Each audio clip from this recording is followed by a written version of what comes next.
Good morning, my class 11th students. As in the previous video of this chapter, count for incomplete record, we have discussed the theory part of this chapter, and now we will move to the practical part. But before starting the practical part, I will tell you that what we have to maintain in it. For ascertaining the profit or loss from incomplete record, we have to make the following things. Despite the record being incomplete, the business would be like to know the trading result as also the financial position of his business at the end of a particular year. This is adopting one of the two methods mentioned below.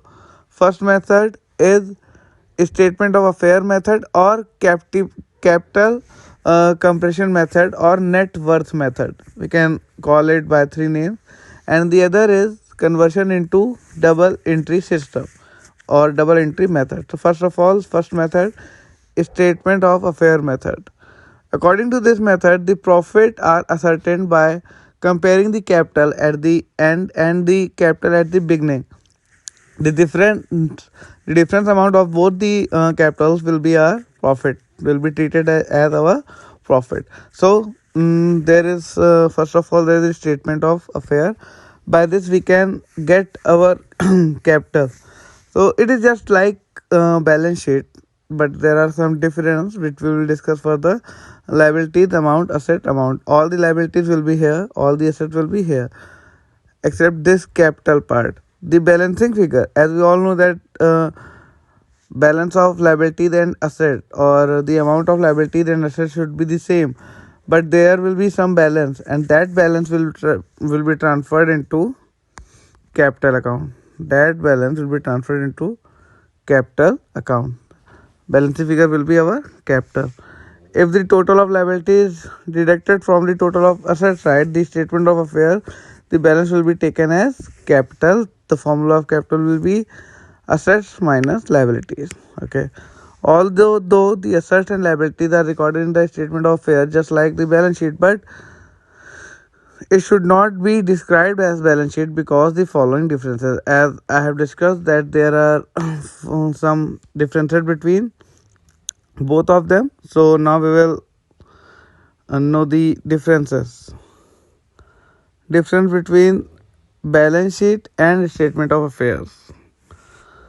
Purpose: the main purpose of balance sheet is to ascertain financial position, and the purpose of statement of affairs is to ascertain the capital of the firm. Basis of preparation: it is based on the ledger account balance mentioned as per the double entry system. It is based on the information obtained from the records maintained on single entry system or from the vouchers. Value of assets and liabilities: the value of assets and liabilities shown in the balance sheet are the actual value based on ledger. It is completely based on ledger, but it is assumed or estimated by physical inspection. Means a person will go and check the value of asset and then it will be shown.